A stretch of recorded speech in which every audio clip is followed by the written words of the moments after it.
Okay, so here's something a bit weird. Lucid dreaming taught me to see the invisible. And I'm not talking about ghosts or energy or anything mystical like that, but the gaps in the mind. And frankly, it's one of the most important things you can learn if you want to become a lucid dreamer. But it's also a little bit spooky and unsettling and might make you question reality. So, in today's video, I'm going to teach you how to see the invisible and how that will help you to lucid dream. And I'll give you a step-by-step technique so it's as easy as pie. Seeing the invisible. Right, so you probably think I've lost my marbles and I'm about to go on a strange ramble into complete nonsense, but to stop you thinking that, let's give a real-world example, one of the first times I realized this. So, back when I was a teenager, there was this idea that to have lucid dreams, you had to notice the weird parts of dreams. And a lot of us think of dreams as strange or unusual or surreal, but that's not actually the biggest dream sign. The reason our society thinks of dreams as weird is because weird things are memorable, so most people will remember their strange dreams and report those, but the boring, normal, standard dreams are forgotten. So it's not that dreams are inherently weird, it's just that people only talk about the weird dreams. But as a teenager, a pattern jumped out of my dream journal. There was a series of dreams over the course of a week where everything was kind of boring. I was mostly just pottering around, walking through streets, doing chores, nothing really interesting. But something felt a bit off, but I didn't notice until I woke up. But when I did wake up, it was absolutely blatantly obvious. These dreams were completely lacking people. The world was uninhabited, it was a dead world. And that got me thinking, what else is missing from the dream world? What are the invisible aspects of a dream? And when you start thinking about dreams in those terms, as in what's missing, all sorts of strange things jump out. You'll have dreams where there are no sound, no scent, no taste. Or you'll be in a familiar environment, only certain bits of furniture or people are missing. Or it can go deeper than that. Certain cognitive functions are missing, like your ability to do mathematics or to remember how you got where you are. But the problem with things that are missing is that they are genuinely invisible. It's the nature of them. So I'll give you another real world example from my waking life. I used to live by a railway station, and normally, throughout day and night, it would be noisy, the sounds of trains. My mind kind of just ignored them over time, but they were always there, humming away in the background.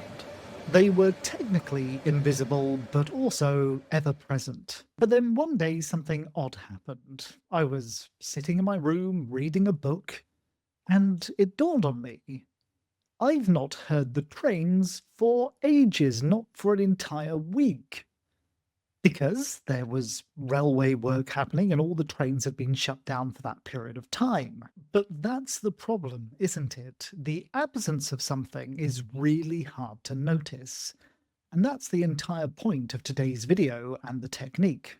The peculiarities of perception. So one of the most compelling models of perception is called predictive processing. It's the idea that your brain models reality and predicts what it should see, and then updates when the prediction doesn't match sensory input. And in the most basic terms, what that means is your experience of reality right now is a dream your brain is having, a dream that is updated from your sensory data. And this is why we can have those strange waking life hallucinations. I'll give you an example from only the other day. I was having a shower and I heard a noise and I looked around to see a little black cat run past my bedroom door. Now, my cat is Ginger, but I know he has a little black cat friend. And so I assumed that cat had come in, and that was that.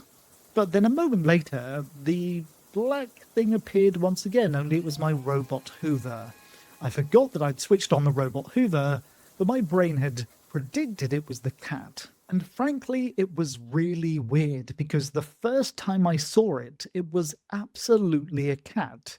It was only when my brain got the second burst of sensory data, more information to work with, that the incorrect prediction, the hallucination, fell apart. So, in waking life, the brain is making predictions to fill in gaps that it's not getting from sensory data and only updating when it gets more information. But in dreams, there is no sensory data, so it is all prediction. But if your brain is relying entirely on prediction, it can get caught in weird eddies and weird loops and miss things completely.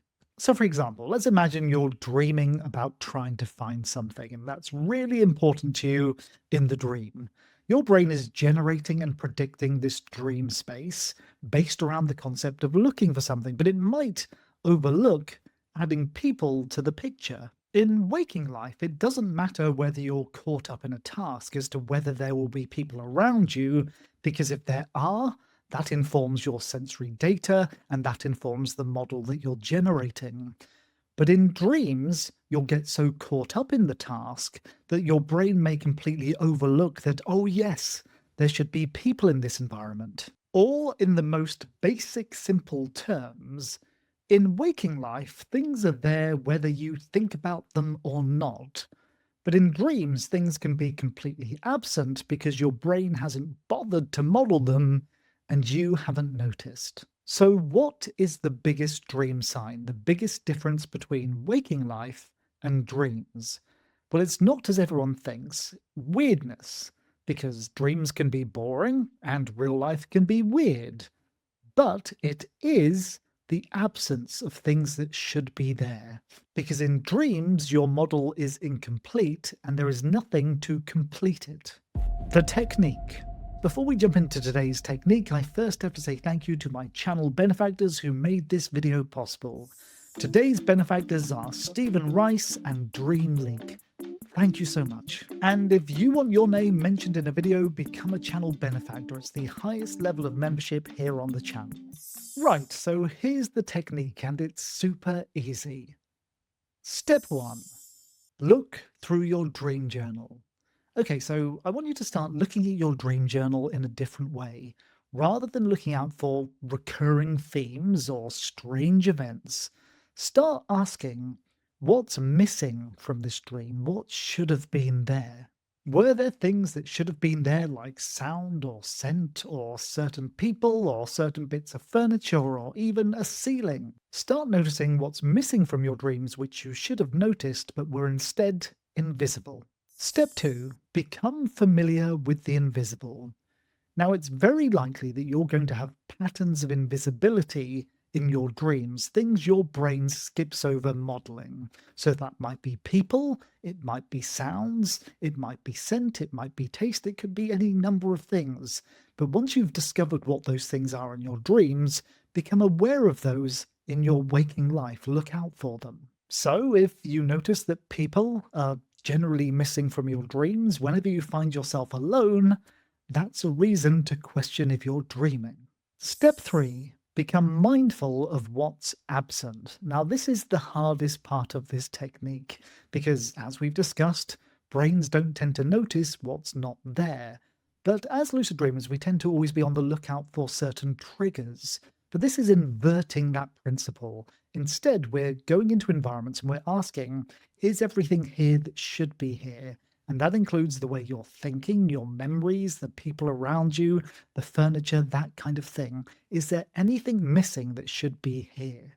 And this step is a new way of thinking, a new personal habit that you will develop. You'll do it as often as you can. So you might be standing in a queue, you might be ordering a coffee. It doesn't really matter as long as you start thinking in this way. This entire process, this technique, this mindset is essentially metacognitive interrogation of your brain's modeling system.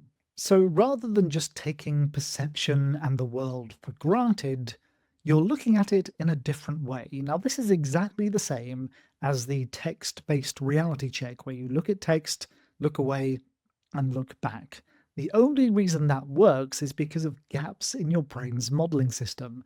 We're just expanding that principle to fill the whole of your perception. There's also a really nice side effect to this technique and this way of thinking, which is you'll stop losing things and you'll stop forgetting things because you're becoming more mindful of how the world should be. And the only thing missing right now is you hitting the like button and watching one of the videos on the screen right now. I'll see you there.